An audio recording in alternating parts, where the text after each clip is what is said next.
Hey guys, it's Danny. Today, time for another hands-on type of video. I'm gonna take you along as I rejuvenate and fix up a little bit this tiny little Phalaenopsis orchid. You might not guess who this is. I'm gonna refresh your memory. A few months ago, I was cleaning my Milspo cabinet. Back then, I had my Phalaenopsis in it, and I made it all nice and shiny with my window cleaner, and then I, for whatever reason, did not let it ventilate properly inside, and I just closed it. I closed a glass cabinet with orchids in it while the window cleaner was still kind of wet. You know what that did? It pulled the moisture from the leaves of some of my Phalaenopsis. She is bouncing back nicely, slowly, she's back, but she's looking okay. We have brand new leaves, but I do see some of the roots have been affected as well. I see two roots that are not alive anymore.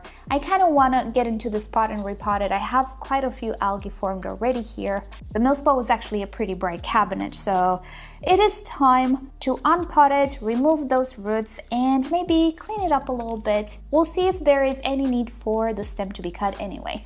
We're just gonna see what we need to do with this orchid while we talk about some things related to this subject. So, don't forget to give this video a like if you end up enjoying it, and why not subscribe? I post multiple times a week. Let's just get started, shall we? So, I will share with you down below that video because I do talk more about why some window cleaners, most of them on the market actually, especially the bio ones, can dehydrate plants and plant leaves. It has to do with a certain component which I'd rather not pronounce because YouTube doesn't like it when I pronounce it. Let's just say it has the chemical formulation NH3, and it is a hygroscopic substance. It is absolutely natural and biodegradable, and if you're not using it in a very tight confined room or cabinet of sorts, it typically doesn't have any effect. It just pulls the moisture from the atmosphere anyway. I talk more about it in that video. However, when you spray it in a little box and then you close it, it's gonna start to pull water from whatever source it has, and sadly that source was my orchids. I had a corner which was most affected. Probably that's where I left the liquid still on. I didn't wait for it to evaporate and ventilate,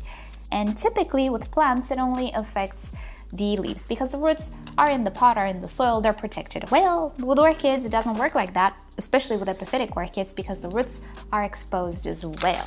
I'm making a mess, but it's okay, we're gonna get rid of this medium anyway because it's rather old. Now you might say, but wait, the roots were actually protected because you have your orchid in a decorative pot. No, the decorative pot doesn't make a tight seal, not even a almost tight seal. It has a lot of space here. This pot breathes and the roots are ventilated. They are just so ventilated that that substance managed to reach them, and it pulled the moisture from some of them at least as well, which obviously made it a little bit difficult because not only did I suffer leaf loss but also root loss. And oh brother, look at this. I do have quite a lot of roots that were affected.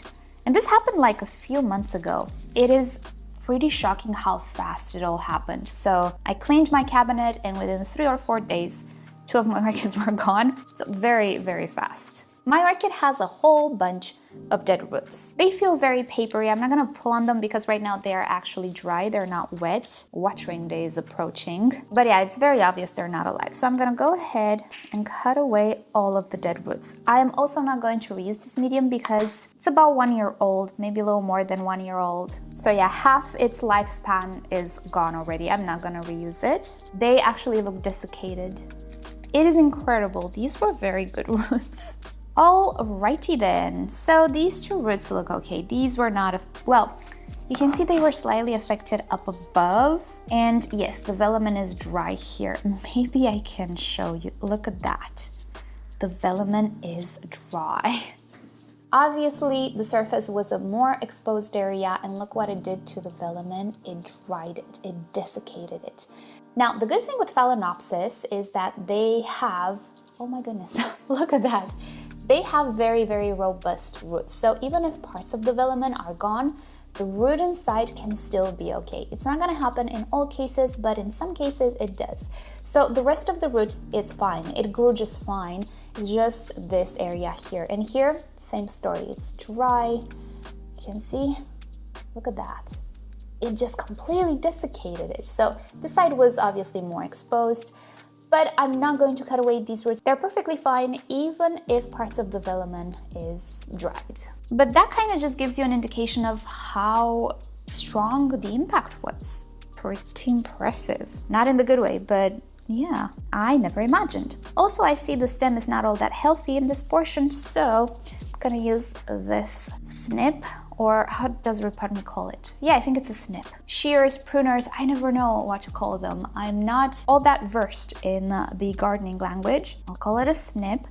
I will cut away part of the stem which is dry. Yeah, I can go a little bit further up if I want. Do I want to go further up? Maybe not. Just gonna remove some of these dried leaves. Sometimes it happens that roots cannot really poke through if the leaves are very, very strong, which Phalaenopsis do have very strong leaves.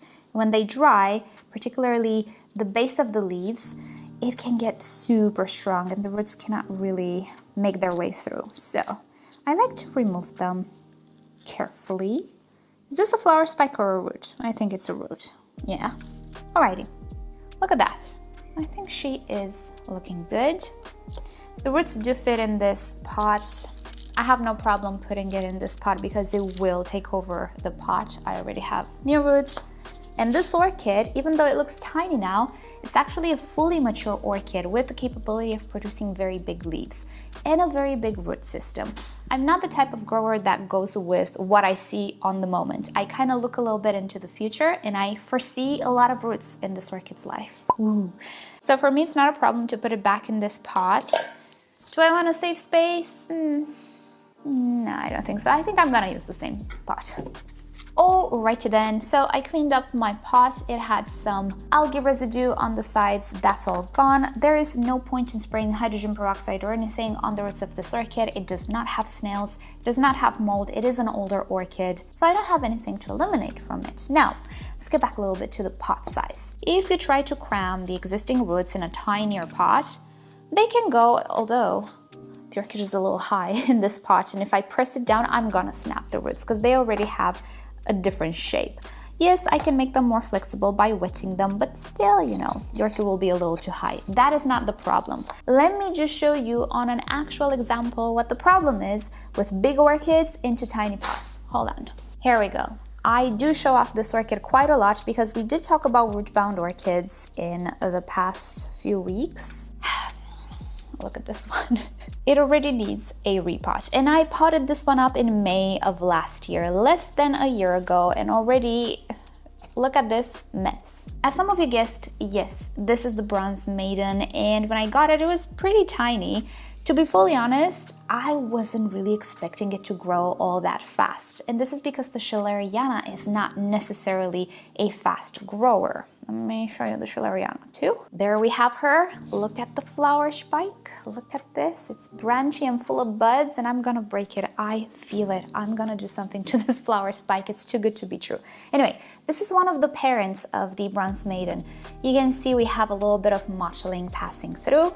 Well, this one, it's not overgrown, quote unquote, just yet. This one doesn't grow all that fast, not as fast as other Phalaenopsis. So I thought, well, this one will not grow all that fast either. Wrong, because this is a hybrid. If I knew she grew fast, I would not have potted her in this tiny pot. I would have gone directly with something like this. Because why do I need to disturb her and mess up the root system 1 year, less than 1 year actually, after I repotted it? Plus, it needs a lot more frequent watering than everybody else. I don't have time for that. I'm very prone to neglect it. As a matter of fact, even miniature Phalaenopsis, I just go ahead and pot them directly in the 12 centimeter pot. You know why? Because I know them. I know they grow very fast. I know in a year, they will already be almost to the point of taking over this pot. Why would I go with an intermediate pot? But see, I miscalculated it with the Bronze Maiden. And it's weird because I had a Bronze Maiden before. I don't know what I thought. Sometimes my brain takes breaks. I don't know. So do I need to hassle? No, I do not need the hassle. No, thank you. I am very capable of not rotting these roots. Thank you very much. So I'm gonna start with a layer of sphagnum moss, as always. Now, because we can put it slightly deeper in the pot, we are going to make sure that these new roots don't take an eternity to reach the medium and get hydrated. And I just realized I went through all of this video without telling you what orchid this is. I'm gonna put a tag at the beginning of the video. It's the Gigantea cross Princess Kaiulani. Did I tell you I love Gigantea crosses? If you wait until the end of this video, I'm going to show you my other Gigantea cross. Or actually crosses, I have multiple ones actually. Plus my Gigantea, I'll give you a little update on the flower spike. It's so exciting.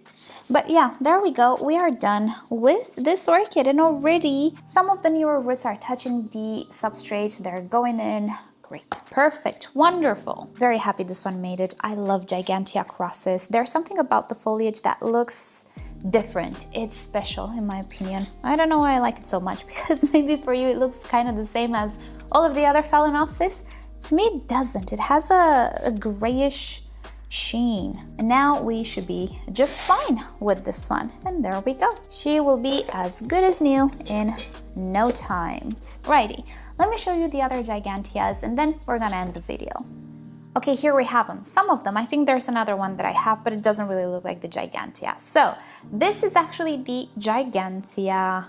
I don't want to do something stupid like breaking flower spikes, so I'm gonna be very gentle. This is the actual species. Do you see it has this beautiful grayish bluish tinge to the leaves? I love it, and I love the shape of the leaves. Now this little baby here, she's a tiny little orchid. She's a young orchid. She's gonna grow as tall as me, maybe a little shorter, I'm not entirely sure, but she will become a monster. She is blooming for the very first time. Do you see the flower spike?